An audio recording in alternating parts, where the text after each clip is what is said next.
Salam sejahtera. Ini berita terkini tentang Adun Rembia, YB Rembia.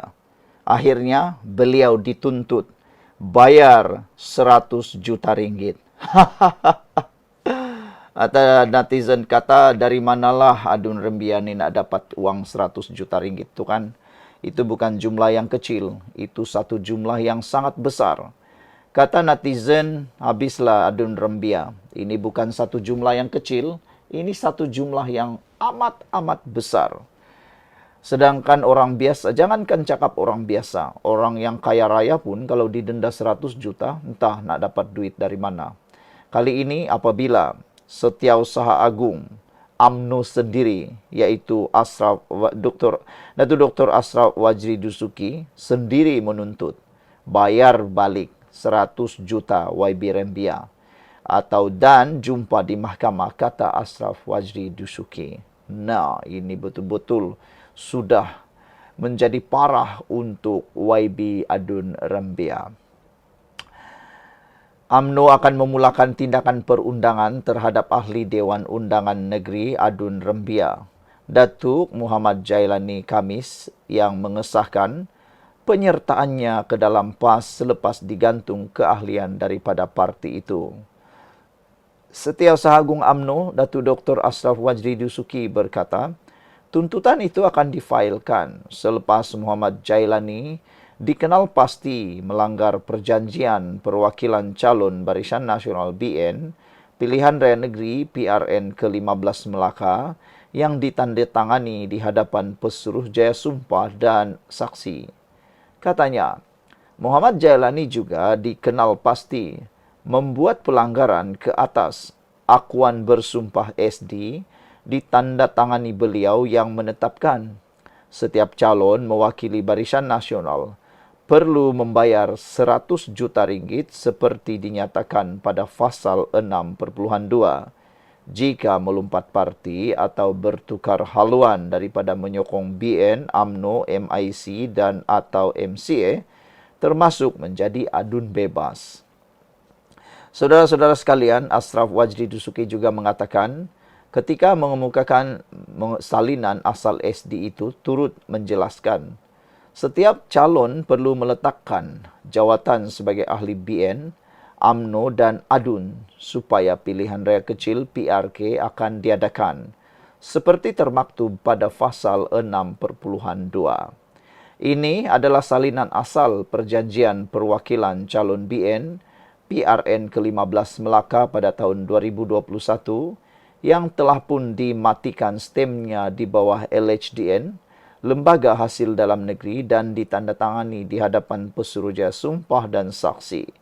Ini adalah tanda tangan beliau, Muhammad Jailani, yang paling jelas katanya. Nah, rupa-rupanya mungkin Adun Rembia nih, Muhammad Jailani, lupa sudah tentang tanda tangan beliau itu. Dengan adanya dokumen ini, maka beliau kini sudah menyembelih diri sendiri, sudah menyebabkan dirinya sengsara sendiri. Kata Ashraf Wajri Dusuki, selain perjanjian ini ada juga SD setiap calon. Tulisan beliau sendiri, ejaan nama Muhammad Jailani dan tanda tangan, katanya, dalam kenyataan yang dimuat naik di Facebook hari ini. Beliau mengulas kekeliruan dikatakan wujud ekoran kenyataan Muhammad Jailani kononnya. Beliau tidak terikat dengan UMNO dan BN selepas mengisytiharkan penyertaan ke dalam PAS baru-baru ini. Kami selalu Muhammad Jailani yang menyertai PAS ketika keahliannya dalam UMNO digantung, akhirnya mendedahkan alasan beliau berbuat demikian selepas 2 hari berdiam diri. Mengesahkan penyertaan menyertai PAS pada 10 Jun 2023, sama seperti diumumkan Setiausaha Agung PAS Datuk Seri Taqiyuddin Hasan Selasa lalu, Jailani berseloroh sijil keahliannya dalam parti diterajui Tan Sri Abdul Hadi Awang itu gagal ditemui setakat ini. Adun Rembia itu memberi alasan beliau menyertai PAS antara lain kerana perlembagaan dan asas perjuangan parti itu berlandaskan agama, paling konsisten dalam perjuangan sejak dahulu dan belum tercemar serta dilihatnya sebagai parti paling kurang krisis di negara ini. Mengenai SD ditandatangani Muhammad Jailani, Ashraf Wazdi berkata, ia ada kesan dari sudut perundangan memandangkan terdapat duluan kes membabitkan bekas naib Presiden PKR, Datuk Zuraida Kamarudin sebelum ini. Ini SD ada kesannya kerana kita sudah ada duluan kes diputuskan di Mahkamah Tinggi membabitkan Zuraida yang melompat daripada PKR dan perlu membayar balik 10 juta ringgit.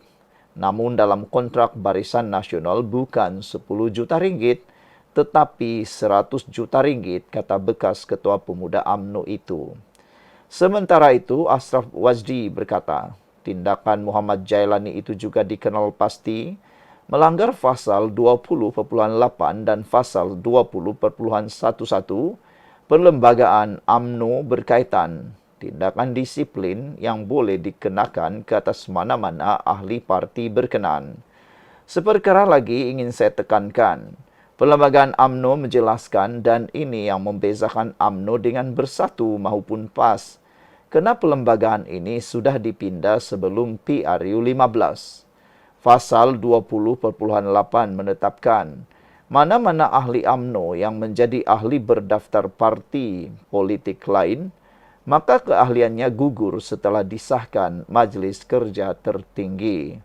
Pasal 20.11 dan 1 pula menetapkan seseorang ahli UMNO akan tergugur keahliannya secara automatik jika telah dipilih sebagai ahli Dewan Rakyat atau DUN dan kemudiannya menyertai suatu pakatan politik tidak dianggotai UMNO atau memilih untuk menjadi ahli Dewan Rakyat atau DUN bebas, katanya.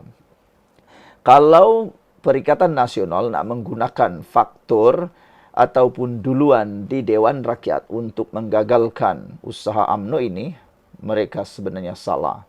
Kerana Perlembagaan Parti Bersatu melibatkan 6 ahli parlimen, itu hanya dipindah selepas adanya Akta Anti Lompat Parti. Mereka lupa dan mereka gagal membuat pindahan itu sebelum adanya kes 6 ahli parlimen Bersatu menukar sokongan kepada Anwar Ibrahim.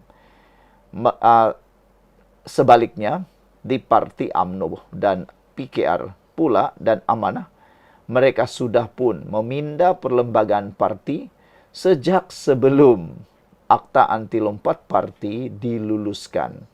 Mereka sudah memindah perlembagaan parti mereka. Itu sebabnya besar 100%, mungkin 99.8% adun rembia ini terpaksa mengosongkan kerusi, terpaksa meletakkan jawatan dan lebih parah lagi di arah bayar 100 juta ringgit. Nah, dapat duit dari mana? Entahlah, cukupkah Tin Melo untuk membayar 100 juta ringgit tuah? Anda fikir-fikirkannya sendiri. Salam sejahtera. Akhirnya tindakan ahli Dewan Undangan Negeri Adun Rembia makan diri beliau. Sekarang ini beliau dah mula menggelupur, dah mula panik dengan apa yang bakal beliau hadapi, yaitu denda 100 juta ringgit. Kehilangan kerusi itu mungkin tidak ditakuti sangat oleh beliau, kerana mereka kata boleh backdated dan sebagainya.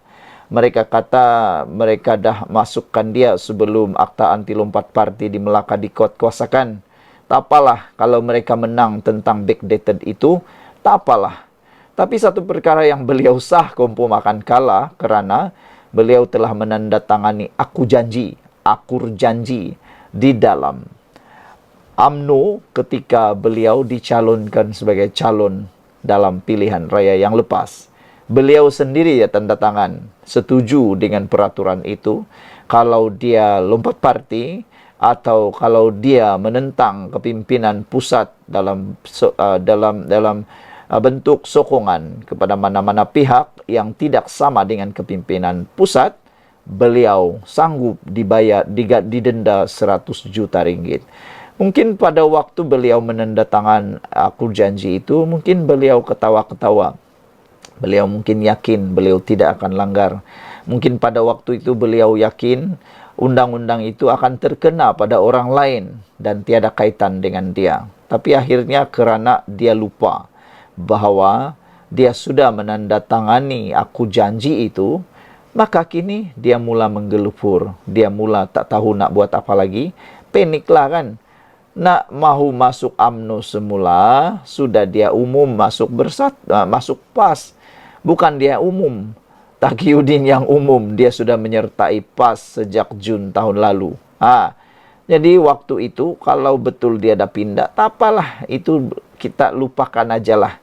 Paling-paling pun hilang saja satu kerusi kan, yang tak akan membawa apa-apa makna di Dewan Undangan Negeri Melaka. Tapi yang kena pasti yang akan beliau hadapi ialah denda 100 juta. Rupa-rupanya alasan yang diberikan oleh Adun Rembia untuk lompat parti, beliau kata berkait dengan peruntukan, ini jawab balas daripada Ketua Menteri Melaka yang mengetuai barisan kepimpinan UMNO di Melaka. Kata Abdul Rauf, peruntukan Jailani ditarik kerana sudah tak sehaluan dengan kerajaan. Ketua Menteri Melaka Abdul Rauf Yusuf mengakui kerajaan menggantung peruntukan terhadap Adun Rembia. Muhammad Jailani Khamis selepas tindak tanduknya yang tidak lagi sehaluan dengan kerajaan. Ini sepatutnya Jailani sudah tahu, Muhammad Jailani sudah tahu. Kalau dia tidak lagi bersama dengan kerajaan, peruntukan kawasannya memang akan digantung. Memang itu dah dia sedar.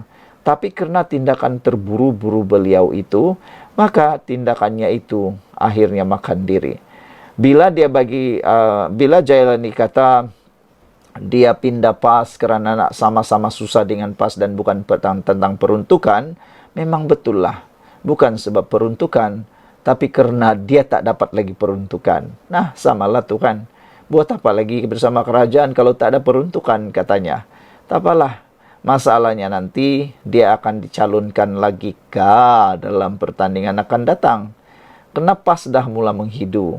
Dia ini pindah daripada PKR, pindah lagi kepada UMNO, pindah lagi kepada PAS. Silap-silap hari bulan, dia akan pindah lagi dan pindah lagi. Jadi persoalannya, adakah dia akan dicalonkan lagi? Katanya lagi, kata Ketua Menteri Melaka ini, katanya perkara itu termaktub dalam aku janji sebagai wakil rakyat kerajaan dan amaran terlebih dulu telah pun diberikan kepadanya. Jadi kalau anda dengar seakan-akan ini adalah kesalahan kerajaan, ini seakan-akan menganiayai beliau, itu adalah pembohongan. Rupa-rupanya dia sudah tahu semasa dia menandatangani aku janji itu, dia dah tahu bahawa kalau dia langgar peraturan lompat parti ini, beliau akan dikenakan tindakan antaranya 100 juta ringgit dan ditarik peruntukan. Dia sudah tahu pun, amaran itu dah diberitahu pun. Tapi baru sekarang akhirnya tak puas hati. Kalau bersikap tak nampak sehaluan dengan parti, parti berhak jalankan tugas sebagai pentadbir dengan berikan amaran dan tidak beri kemudahan kepada wakil rakyat berlandaskan aku janji. Seolah-olah bercerai tidak bersaksi, bercerai tidak bertalak. Apabila tak gambarkan sikap wakil rakyat kerajaan dan bersikap wakil rakyat pembangkang, Jailani berkata, gantung tak bertali, saya tak boleh terima. Kita ada aku janji, katanya pada sidang media di Kuala Lumpur hari ini. Pada 16 Julai lalu, Adun Rembia itu juga pengerusi Muafakat Nasional Melaka diumumkan menjadi ahli PAS selepas membuat permohonan pada 10 Jun tahun lalu sebelum diluluskan pada hari sama. Mengumumkan perkara itu di Parlimen pada 16 Julai lalu, Setiausaha Agung PAS Taqiyuddin Hasan berkata, penyertaan Jailani dalam parti tersebut tidak akan menjejaskan kedudukan Adun terbabit. Netizen pun mula mengagap. Setiausaha Agung PAS ni sejak bila pula dia jadi speaker dewan, kata mereka. Sejak bila pula Taqiyuddin ni jadi hakim, dapat menentukan yang benar, dapat menentukan yang salah. Dia sebenarnya tiada hak langsung menentukan salah atau betul, kerana beliau hanya kapasitinya sebagai Setiausaha Agung PAS, bukan Speaker Dewan Rakyat, bukan juga Speaker Dewan Undangan Negeri, jauh sekali Hakim Mahkamah Persekutuan. Jadi, dia hanya bercakap atas kapasiti parti beliau saja. Hal itu karena, kata Taqiyuddin, Dewan Undangan Negeri Melaka belum lagi menguatkuasakan undang-undang anti lompat parti semasa Jailani menyertai PAS. Okey, tak apa. Kalau itu benar berlaku, seorang veteran UMNO dan pakar undang-undang mengatakan, tak apalah kalau mereka kata Jailani sudah menyertai PAS pada bulan Jun tahun lalu dan waktu itu undang-undang anti lompat parti belum dikuatkuasakan, mereka pun kenakan Jailani dengan satu dakwaan, iaitu menipu Speaker Dewan Dewan Undangan Negeri Melaka. Kerana kata mereka, kalau sejak itu beliau sudah menjadi ahli PAS, sepatutnya beliau sudah duduk di kerusi pembangkang sejak hari pertama beliau menjadi ahli PAS dan bukannya duduk di kerusi kerajaan. Tapi kenapa dia tidak maklumkan Speaker Dewan Undangan Negeri? Sepatutnya dia memaklumkan kekosongan tersebut dengan memaklumkan perpindahan tersebut secara serta-merta dan bukannya hanya pada hari ini, waktu ini, bulan ini barulah memberitahu. Jadi itu satu perkara yang seakan-akan tidak jujur, dengan kata lain cuba untuk menipu dan mengelirukan Dewan Undangan Negeri Melaka. Abdul Rauf juga berkata, ekoran langkah diambil Jailani, UMNO Melaka juga akan mengemukakan tuntutan terhadapnya. Tindakan tersebut katanya selaras dengan ikrar ditandatangani Jailani sebelum dia menerima watika menjadi calon Barisan Nasional dalam pilihan raya negeri tahun 2021. Seorang individu yang akan dan telah menjadi wakil rakyat sudah tanda tangan aku janji dan terima apa juga syarat BN pada waktu itu, katanya. Ditanya mengenai kedudukan Muhammad Jailani sebagai adun Rembia selepas meninggalkan kerajaan, Abdul Rauf berkata, dia menyerahkan keputusan tersebut kepada Speaker Dewan Undangan Negeri Melaka untuk menentukan perkara itu berdasarkan peruntukan perlembagaan. Sekian dulu untuk kali ini. Jangan lupa tinggalkan komen anda. Bye-bye.